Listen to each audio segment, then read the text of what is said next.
Good afternoon, ladies and gentlemen. Welcome to yet another episode of Rendezvous with Anza Saqib on CxO Global TV. CxO Global Forum is a knowledge-sharing platform for all C-levels across the globe. We take massive pride in contributing to the knowledge economy with our league of extraordinary thought leaders. Now, they're not only the domain experts, but those key individuals who are now formulating policies and contributing to policy frameworks in the fields that they're working in. So today as well, we've got a very extraordinary, accomplished lady with us. Joining us today is Ms. Mehvish Waliany. She's the COO at Alkaram. Welcome to the show, Mehvish. Thank you so much, Anza, and I'd like to thank CxO Global Forum for taking an interest in the Alkaram studio story and inviting me to this show. All right, so let's jump right into it. Let's talk about your professional journey, where it began, and how did you end up as the COO at Alkaram? So, it's a very interesting journey that has been, and where I am today has very little to do with where I was, but perhaps at some point I will be able to form a better connection, maybe if you meet me a few years down. But as of now, just let me kind of give you a bit of a background about myself. So I have been in the field, I used to be in the field of finance for nearly 2 decades. And a big part of my professional journey has been with investment banking industry with a large focus on infrastructure, project finance, debt capital markets, and structuring and advisory, with anything that has to do with raising funding for projects. So that's something I probably did for a good part of my professional life, up until last year, when I actually decided to exit from banking to pursue impact investment with an outfit called Infrazamin, and the outfit was associated with UK Aid and very reputable sponsors, and they were into infrastructure development in South Asia, Pakistan, and all other developing markets. Now, why am I telling you about that? Because that particular detour that I took outside a very comfort zone that I would say that I had built around myself within banking and having a decent career, very safe choices. This particular detour was a huge risk, and it taught me a lot. And it also gave me the strength to acknowledge the fact that I think individuals can subsist and do all right, even if they're outside their safe zones. And post that journey, it just made me a little bolder. And then came this opportunity. And this opportunity was a complete pivot from whatever I was doing in the past. I had all throughout been a banking person.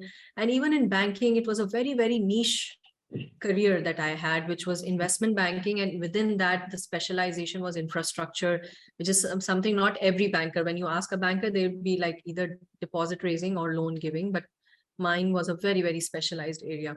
So leaving all of that, and then, this, the opportunity that came along was from retail and textile sector. And retail sector is a very different kind of a species. And absolutely, what it entails is something, and the kind of approach that it requires is something completely different from what I had been doing all my life, which was patiently wait for my projects to come online. And here you need to decide everything on a yesterday basis. Yeah. So anyways, the opportunity was interesting. It was from retail sector, but more than anything else, what made sense about this opportunity was the fact that this was a company that was undergoing transformation. This was a company that was sort of pacing itself and preparing itself for a growth trajectory. And that was an interesting challenge. So more than anything else, that's what brought me into this place. And it also was a good challenge for a change try and see if you can excel in a place which is Right. or in a profession which you did not grow up in and which you did not grow up from the ranks in. Amazing. So from having that methodical approach in finance, coming to the retail sector, where every day is a new day, every moment is a new moment. If I were to ask you briefly, what does your role at Alkaram entail on a day-to-day basis? What would that be? So I'm pretty much running the show here. If in short, if I could explain that. But Alkaram Studio is a world of its own. We are one of the few players in the industry that have a completely integrated supply chain. We go right from the get-go, manufacturing the gray cloth. We start from there, and then we take it all the way to taking them to the end consumer, which is to the stores. So anything that happens from there up until the fact when people like you and I go to a retail store, an Alkaram Studio store, everything, most of the stuff that you see, we've done it ourselves, and we've had a huge role to play in putting that product together. So well, that's what I do in my day's work. Amazing. And how inspiring. So obviously it comes to mind that we do live in South Asia, and we don't see a lot of women in corporate leadership. So how would you view women in corporate leadership in South Asia? And what are perhaps some of your policy recommendations with regards to the context of Pakistan? Very, very pertinent question. I'll just share a few examples from my personal journey. So I've been a mom twice now. The first time I became a mom, I was working for one of the largest banks in Pakistan. And at that point, there was no understanding of what happens to a mother. Or well, perhaps I would not be so extreme, but what I would say in a very if I could explain to you in a very layman's words, there was no appreciation of what a new mother goes through, and what kind of space should be given to a new mother who's also just come back to work, but who also has a child to nurture back at home. And it's been about 1.5 years that I've left banking industry, and I can say today it's no different. And it's a miracle that people like me managed to survive for that long. I would say banking had been, personally, learning wise, it's been one of the most tremendous experiences I could have had. Learning wise, professionally, it was very enriching. But I still feel that had it not been my personal persistence, I would not have lasted for this long after having 2 kids. So first of all, what needs to be really done is look into the spaces that we have, all the professional spaces that are predominantly driven by men. And we need to see, why are women not existing in those spaces?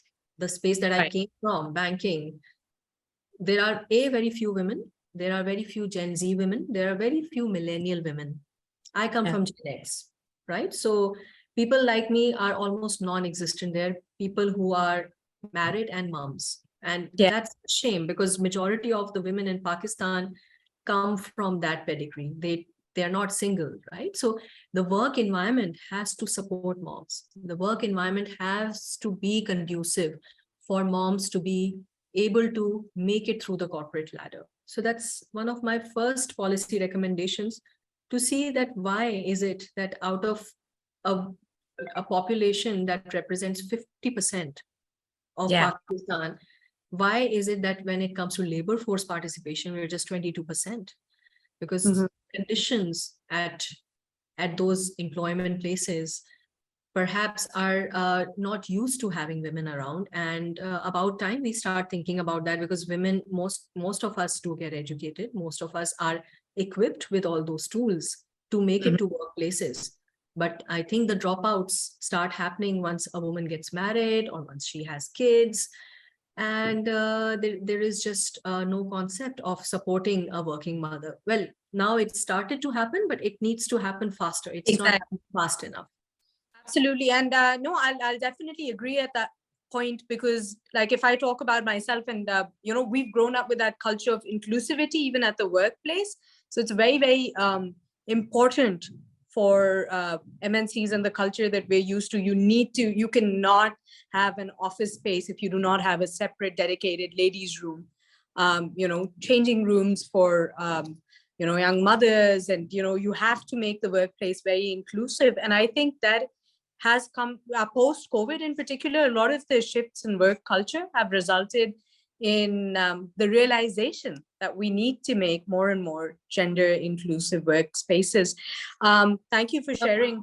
I would just like to add one more thing here. So again, now that I've cribbed about or pointed out observations of what was missing, something that I found very pleasantly surprising was the environment at Alkaram Studio. Alkaram Studio employs a lot of women, and understandably so. We are a business that caters to women, primarily caters to women. And it's a very interesting study that I read from Harvard Business Review. Women are possibly the most powerful consumers that we have. Not only do they make the buying decision for themselves, they also make all the important buying decisions for their entire family. Yeah. And that makes you think that if a woman is your end consumer, then all your important decision makers at some point or the other need to involve a woman's brains and thinking. However, for women to come to work, to feel safe, to feel welcomed, to feel inclusive, you need to also make sure that there are cultural nuances for women, and they have various roles to play. They have various cultural constraints. You need to welcome them within all those constraints and make them feel safe and inclusive. Right. In the interest of time, another question, but I'll request you to keep the answer brief. As the CEO of Alkaram, and now talking about more women engagement in the workplace, what do you have to say about parity in pay when it comes to men and women in the same workforce? So, well, gender parity has been a very hotly debated topic, and the good thing is that it's something that emanates mostly from discussions that you see in Western companies. And for Pakistan, perhaps the first question is just make women inclusive first, give them the equal opportunity to come and shine. And I feel that for Gen Z and millennials per se, I don't see that disparity really happening. Yeah. I feel that disparity was mostly existent in Gen X. And on a personal note, I've never felt the heat of it. I've been one of the fortunate ones. But I do realize, and I acknowledge the fact that perhaps I was more of an exception than the rule. So gender parity, Anza, if I could be a bit more candid here, also has to do with showing a little bit of risk-taking streak and a bit more being out there. And also it's important that you need to show an important learning that I've had is that, you need to be as good as a man. So as productive. I feel that that's an incorrect statement that you teach your girls and women. You are a woman, acknowledge the fact that you're a woman, embrace the fact that you're a woman, and come out there in the workforce as a woman. You don't need to be as good as a man. You need to be the best version of yourself and then demand parity. Right? So that's a bit of my thought process. So what would your advice be for the mid-career professionals of today to enable them to become future ready? We know that the world around us is fast pacing, changing. What would your advice be? How can they become more future ready? I think they need to be a little bit more of risk takers. We've all been brought up with very limited risk-taking ability.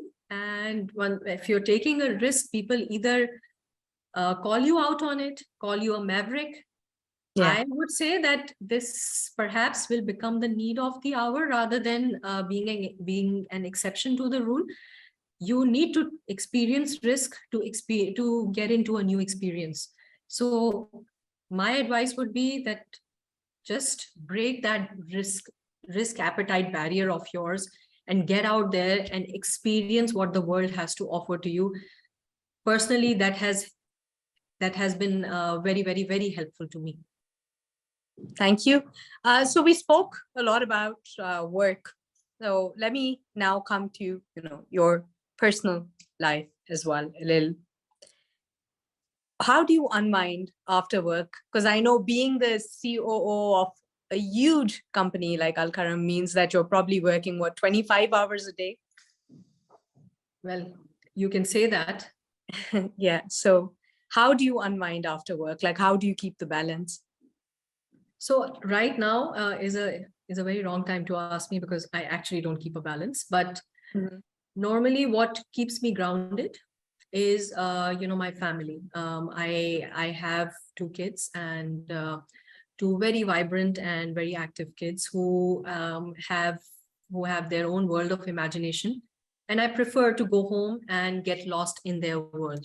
That's for me a very, very good indulgence. And the other bit that I personally like is music. So I keep my bond alive with music because I feel that that's the side of mine that does not come into play the entire day. So I start my day with music, and I kind of also try and end my day with music. So, well, these are some of the...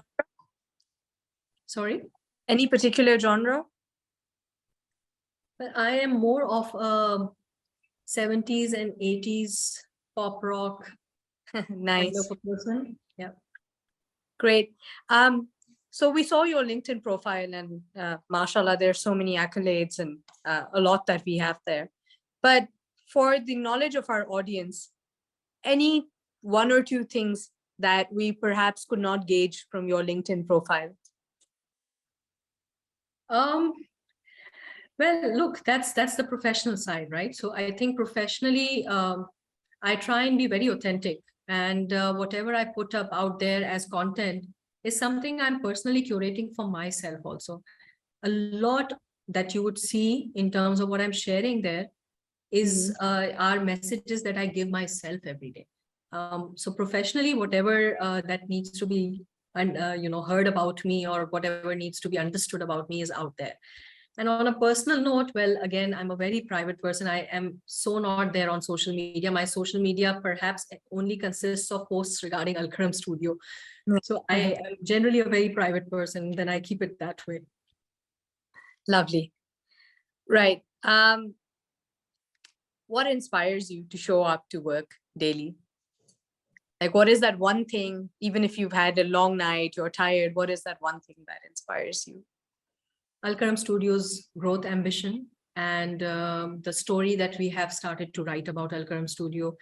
And I'm really looking forward to the transition journey that we're going through. There's lots happening here. And what I would say that meet me same time next year, inshallah, you will hear a very different story about us. And I think everybody at Alkaram Studio is looking forward to telling this journey and story that we're all going through. So that brings me to work every single day. Great. We look forward to it, and all the best for all these endeavors. Thank you so much, Mehvish. It's been an honor and a privilege. Please keep contributing to the knowledge economy. Thank you. Thank you, Anza. Thank you. But before I get you off, one last question. What do you think is the utility of forums like CxO Global? I think CxO has been doing an amazing job in bringing professionals together. And I think such networking also enables you to, if there is some help that you want to seek within your company also, what I do see is a lot of exchanges happening as such. If somebody needs a resource, or if there is some kind of a tech need of a company, I just see that getting posted and actually getting addressed very, very quickly. So I feel it's a very, very powerful platform that has at least for the users, it started immediately bearing those kind of results. And I feel that networks, at the end of the day, such networks need to do more than just a social professional networking. So I think it's going in the right direction. It seems to be helping people who are there, as I've witnessed every day. Right. Thank you so much. And we hope to keep hearing more from you. Likewise. Thank you. Thank you. Appreciate it. Ladies and gentlemen, that'll be all for today. Please keep watching, keep us updated with your comments and feedback. Up until next time, we'll see you with another guest.